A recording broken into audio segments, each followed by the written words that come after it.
Thank you. My name is Jason Kelly Johnson. This is Nataly Gattegno. We're Future Cities Lab. We're a small experimental design and architecture office based in San Francisco. This is a photograph of our sort of working environments. Our lab, our studio, kind of crosses over. It's a cross-disciplinary space for experimentation. We do a lot of designing, building, thinking, a lot of full-scale prototyping. You'll see in a lot of the slides and a lot of the kind of process, in fact, that's actually Nataly sitting in the middle of one of our pieces. We do a lot of full-scale prototypes that we have to kind of get in, program, get dirty, and experiment with. Our lab is primarily focused on this idea of synthetic urban ecologies. We're investigating how buildings might become more responsive. We're interested in ideas that might begin to blur what is natural and what is artificial and begin to kind of play those out. We're interested in things that are naturally artificial and things that are artificially natural, and trying to tease out what that means in the kind of contemporary condition. We're interested in productive landscapes, adaptive and soft systems. And I think a lot of the work that was already presented today has been really fascinating. I think we're learning a lot actually being here. First of all, we're not ecologists. We are not. We are gardeners. We're amateur ecologists on a certain level. But we're kind of open-ended designers in the spirit of Buckminster Fuller. We dabble in lots of things, small-scale micro systems and large-scale systems. So we're going to start by presenting a series of sketches. The first set is really a set of physical sketches. We are young architects, young designers. The way that our world is sort of working right now is that we produce small experimental projects. Many of them don't answer all of the world's sort of engage all of the big problems, but we're trying to work through sort of micro solutions. So this is the Zero Max project.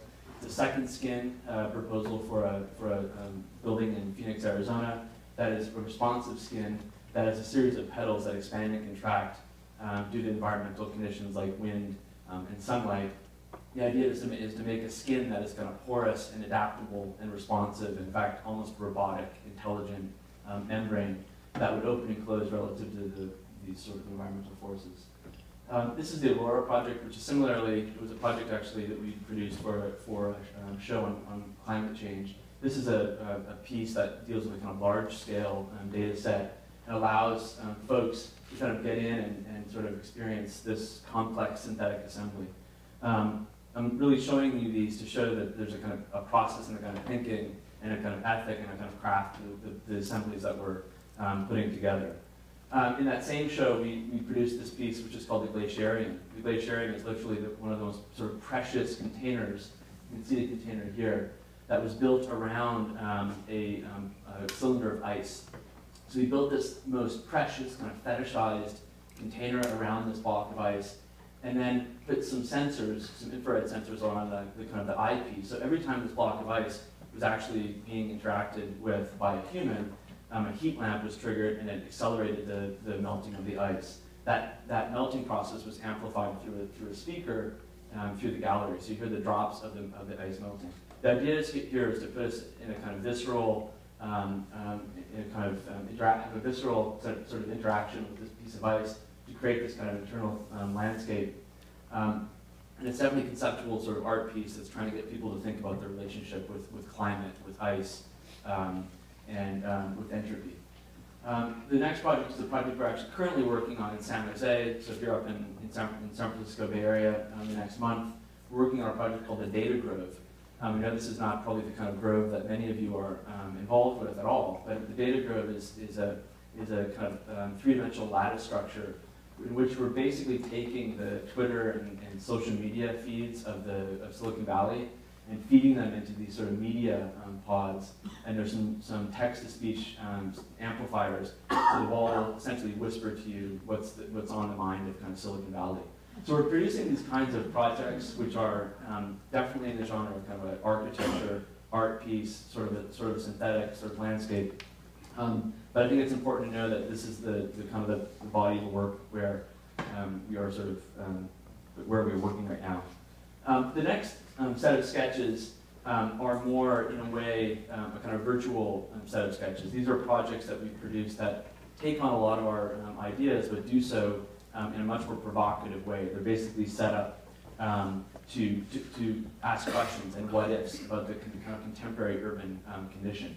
The first project is called Super Galaxy, and it emerged out of our sort of disgust or say interest in some of the buildings that are happening in kind of the contemporary American city.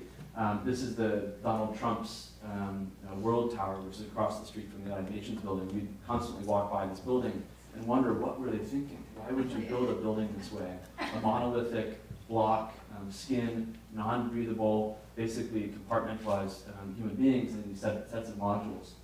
So we got to think about all of the kind of latent energies that are in our urban environments, things like wind and sunlight and rainwater and all of these kinds of fantastic things.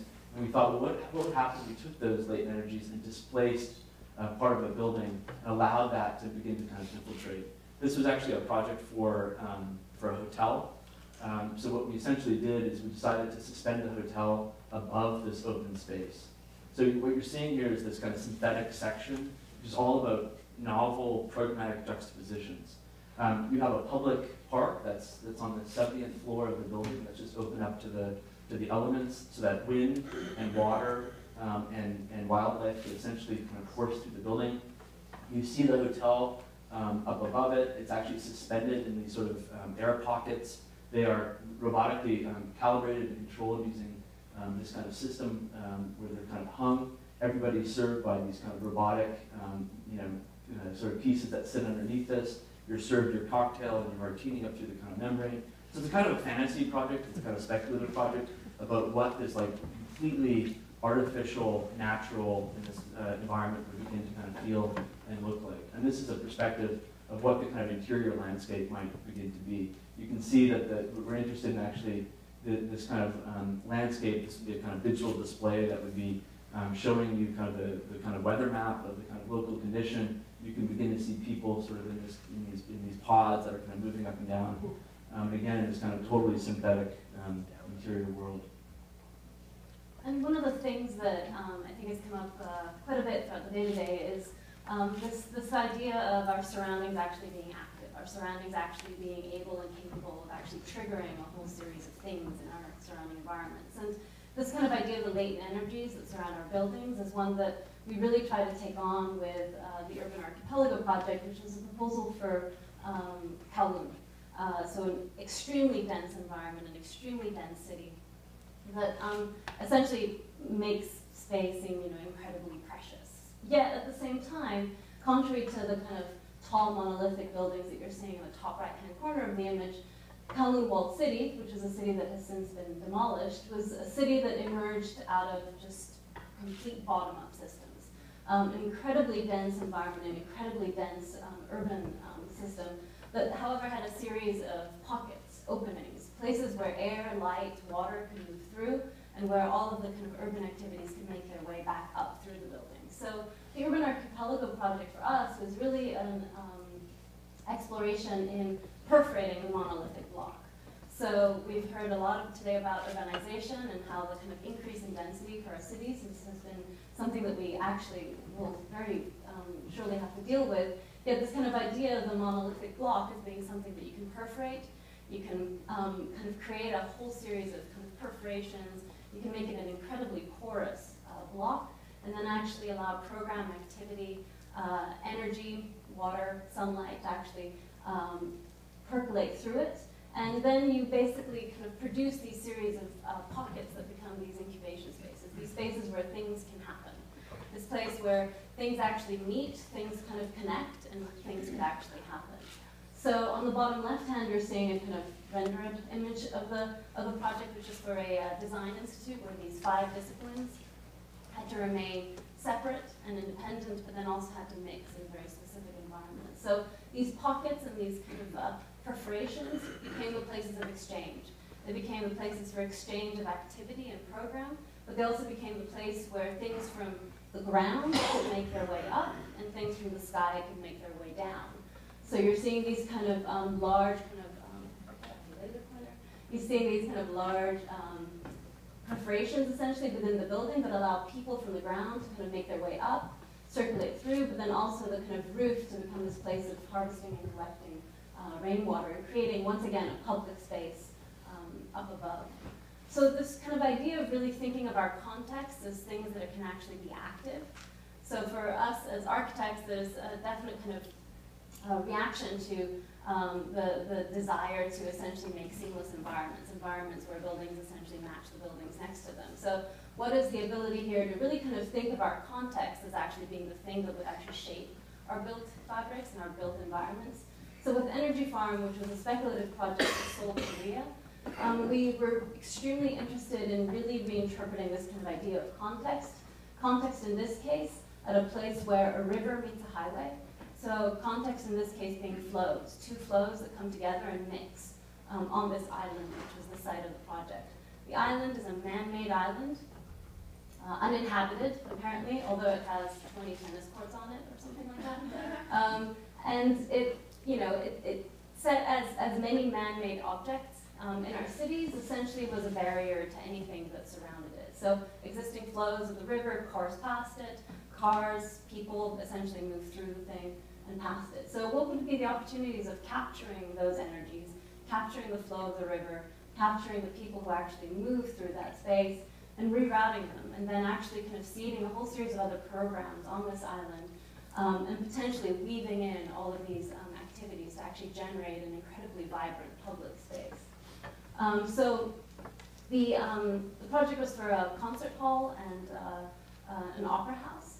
And we were really interested in the ability of this island to actually flood. The island had been fortified and made to withstand flood, but what if we actually thought of our programs and our activities and the things that we actually do in cities as potentially floodable? Could we flood certain programs certain times of year or certain seasons and allow others to actually kind of remain safe and secure? So the kind of safer programs are actually placed up above, and this is where you're seeing the kind of green egg. It's kind of sitting up above here, the concert hall, the opera house, the kind of elements that were actually kind of much more about kind of protecting that environment. They were covered or suspended up there through this kind of larger framework and armature. And then the ground below was actually left open as a kind of public space with these varied programs, which I'll talk about in a bit. Up above, you're seeing housing. And then cloaking this kind of larger framework, what we call the series of sky pins or solar arrays that would actually be able to capture solar energy, store it, or rechannel it to the groundscape as a kind of a way to actually light the public space itself. And here you're seeing the way that that canopy would change depending on the time of day, as these almost heliotropic sky pins would change and kind of ripple throughout the day. And then on the bottom right, you're seeing a plan.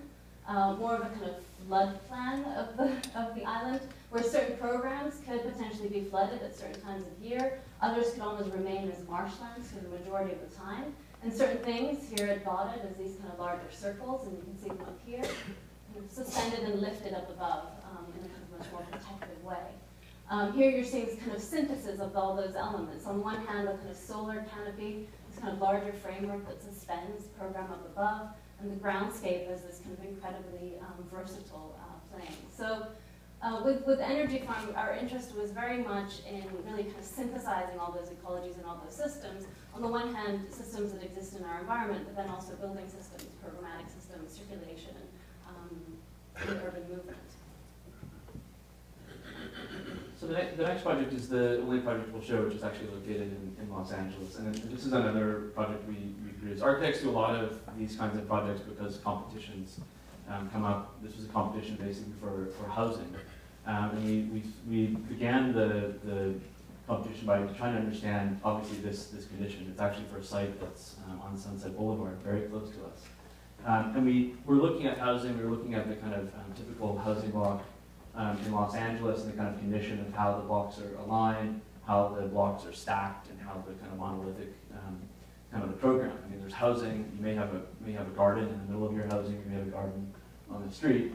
But we were really interested in trying to pursue how we might take some of those program types that Nataly described in the Soul project, and how could we take the kind of typical housing stack and begin to play with it a little bit. How could we cut it, shift it, and begin to weave these programs into it, and then reprogram and kind of saturate that program. And also, in a way, to acknowledge that the automobile is this incredible thing. It's this incredible technology. How do we how do we not reject it? How do we actually take it on and make it much more a part of the kind of structure? So the building in a way becomes a kind of energy farm vertically, and also becomes a kind of productive place for growing food. We basically mapped out, for all of these projects, these kinds of diagrams are really critical for us to just try and understand how these kinds of systems might be integrated into buildings. And you know, in this project, we were interested in the kind of idea of a kind of biofuel or an algae farm and a kind of vertical food production. So we began to kind of take these diagrams and began to kind of play with them. And we also discovered there's this incredible poetry to a lot of these systems.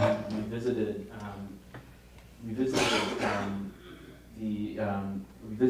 food production, vertical production food systems in Las Vegas and in California, and just found them to be really fascinating. We're sort of speculating on what would happen if humans thought these were as beautiful as we did. What if we could live with them? What if we actually could tend to them? They became kind of poetic moments in our everyday lives. So this is a section through this metatropic building. Obviously, Sunset Strip is, what, 10 lanes? So I looked at the slide last night and I thought, we misdrew that section. But you know, Sunset Strip, as it kind of moves through the building, and the idea is to kind of basically weave housing and kind of vertical gardens and try and find moments of kind of poetry within them. So you can see there are these weird little moments where we're thinking about how we might make them tea houses, how we might embed kind of social program, and kind of make this kind of stack. This is what these structures look like three-dimensionally. You can see this kind of double helix of kind of algae kind of production happening at the kind of center of them. You can see the car is also given a kind of spot.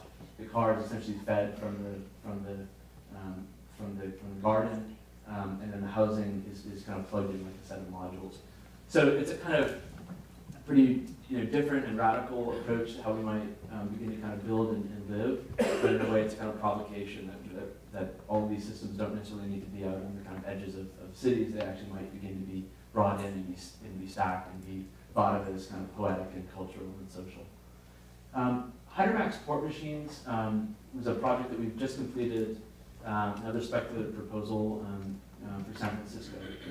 It was a provocation given to us by the San Francisco Museum of Modern Art to look at the implications of climate change and sea level rise in the Bay Area. So this is a satellite image of the San Francisco Bay Area.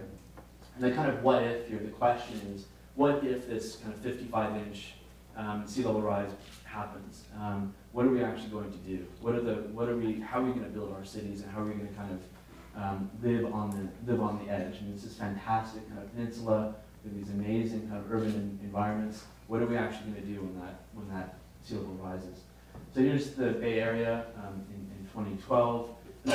And actually, we began to kind of play these out. It's obviously a kind of grossly simplified version of this, but there's several options. One option would be to kind of fortify and kind of isolate our cities, which is what Figure 2 is basically looking at. We make smooth edges. We bring in the Army Corps of Engineers. They build really big, fortified concrete structures that basically cut us off and isolate us away from the water. Or Figure 3 is a sort of option B. Do we begin to kind of open up our shoreline and build kind of open and kind of adaptive systems? So this is just a view into that. The edges, in a way, become these kind of ecological pockets for productive urban ecologies. And then Figure 2 is kind of showing this idea of the Hydra. Hydra is both a kind of building system and a kind of larger scale network. It starts off as a series of pocketed clusters and then begins to make these new kind of cross-bay networks. So the project was really sort of focused on this, and this became a kind of operative diagram. And in some ways, the condition of the San Francisco waterfront, although it was the site that we chose to work with primarily, is a condition that exists in multiple cities. Cities historically have always started and turned to the water as a primary resource, whether it's transportation, trade, or actual kind of sustenance. So the kind of idea of using the waterfront for us was not only a condition for San Francisco, but one that could potentially be thought through as something that could be applied to multiple places. And as we've described, this kind of hard edge is obviously, by now, hopefully one that we really kind of are interested in taking on. And here you're seeing a couple of shots of the way that the land actually meets the sea right now in San Francisco. Francisco. So you're actually seeing the complete hard edge that exists at that connection. Very rarely, as you're seeing on the lower images, do you actually have the ability to touch water or to actually be close enough to water. So for us, that became a kind of really interesting way of kind of understanding what the possibilities or what the dangers would be in predicting, a somewhat kind of average 55-inch sea level rise by 2100, which would then essentially kind of lead to the entire, would lead to not only kind of degradation of the urban fabric, but then also the kind of fortification of our edge has also led to substantial ecological degradation for the bay itself. On the left, you're seeing 1870. On the right, 2012. Black is land. Greenish is tidal wetland and mudflats. So the kind of hard edge not only is, doesn't allow us to touch water or to see water, not only does it kind of bring to question what we do when sea level does rise, but it also has incredible other repercussions to the ecology of the places we live in. In parallel to that, the issue of microclimate is also something that's been really interesting to us in the work that we do. Microclimate, we see it as an opportunity. San Francisco, of course, is a place of multiple microclimates, but every city, every place has its own kind of specific microecology, whether it's an ecology of climate, weather, environment, or an ecology that exists on the ground. So here you're seeing the fog monster descending on San Francisco like clockwork every evening. And to a certain extent, Hydra as a project really was interested in taking on that edge. So here you're seeing the edge of San Francisco, for those of you who know it. That's the Embarcadero that takes you to the ferry building, somewhere up here. This is Folsom Street. And the idea of these pier-like systems was that they essentially extend the shore. They essentially say, well, we're really interested in softening that edge, really interested in taking that condition and extending it out to the water. These pier-like structures become not only ferry terminals and transportation hubs, since our infrastructure maybe has turned back to water, but they also become productive machines. They become places where fog is harvested, water is collected, stored and kind of sent through to irrigate potentially places where we could actually grow food, potentially essentially kind of create a productive cycle between all of these disparate elements. And here you're seeing a kind of elevation where you're seeing a hydromax connected to its urban fabric. That kind of leads into these kind of tiered levels up in here. Up above, you're seeing the fog feathers that open and close to harvest fog at different times of day. They also provide shade for potential vegetable growth. Beneath it, water from the fog feathers is harvested, as condensed and stored in a series of water bladders that then feed and irrigate a public park up above, and then also are part of a larger aquaponic system that essentially exists kind of on these kind of lower tiers, where water is essentially fed into a series of fish tanks. Nitrate-rich water is sent back up into the vegetable gardens to fertilize essentially the vegetable gardens, and that loop continues. On the far left, you're actually seeing a series of produce barges. Our idea of produce essentially being kind of disseminated back through the bay, and the bay becoming once again an interconnected kind of body of water. And here you're seeing that kind of maybe more the kind of closed loop of the water food system, but then also these kind of offshoots that actually connect back to the city, connect back to the water, and connect back to the sky, in this case, through the connection with fog. Parallel to that, this is a plan, so you're seeing a top view of one of these hydromaxes. Not only do you have the kind of productive qualities of this environment, but then a whole series of other programs and activities emerge. So you have produce markets, fish markets, loading, industrial kind of cranes, essentially loading barges, taking produce out, but then also a kind of almost like a garden tending scenario as well taking place, as well as ferry boarding and transportation extending out from this and connecting back to the city through the public boardwalk. Here's an interior view of this highly artificial yet strangely naturally artificial environment where potentially robots. Those robots are from the Cylindra factory. We bought them and reappropriated them. But we were really interested in this kind of, in the potential for this kind synthetic condition to exist, where our kind of machinic environments, our natural environments, our kind of highly artificial and highly natural environments could potentially coexist. And what environments could those actually generate? So this may seem a far-fetched image in terms of its reality, but for us it really could have pushed the envelope of what the spaces that we've been describing about all day today, what do these cities look like? What do these buildings look like? How do we actually begin building and thinking about them within the context of the technology that we currently have, but then also the technology that we also foresee? So parallel to the kind of set of drawings that we had at the museum, we also had a large-scale interactive model. You're seeing some images below here, where we actually were interested in kind of testing out this kind of fog harvesting system, or this kind of idea of a deployable roof system. So you're seeing stills here. If you go to our website, you will see a video of essentially these girls here touching a series of sensors that then trigger the roof of this model to actually open and close. And here you're seeing kind of, instances of that. So for us, on the one hand, it was a working prototype. It was an architecturally scaled model. But then it was also a way for us to kind of really engage the audience in understanding what those kind of buildings could be in the future. Up above, you're seeing a section where you're seeing the kind of fog feathers above, the water reservoirs embedded in this kind of truss system, and then a kind of vertical hydroponic farm, a series of fish tanks right next to the ferry docking, and then kind of down below a series of tidal turbines that would harvest energy. So for us, it's kind of the idea of input and output, and this we should couch it with the fact that we are architects, and we should, these numbers are numbers generated by architects. And I'm sure that listening to the kind of the last couple of talks, I think there's a really interesting kind of notion here of the inputs and the outputs, which we're really interested in exploring more. So for us, the inputs were fog, sun, tide, but then the outputs are so many more and kind of much more prolific. For us, the interest in this project was that you can keep adding things to it, and it keeps kind of being able to take them in.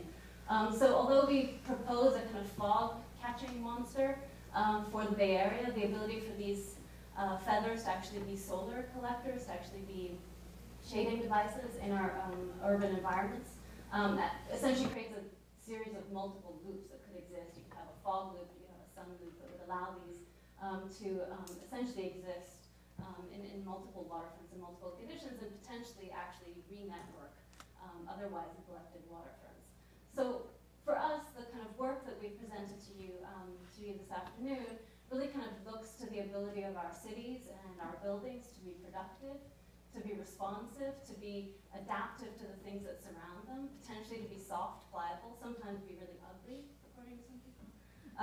But the kind of ability of our urban and our kind of built environments to really be active and dynamic, and not just kind of sit back and take in a whole series of things that that they actually have to deal with, but to really think of them as synthetic ecologies, synthetic and urban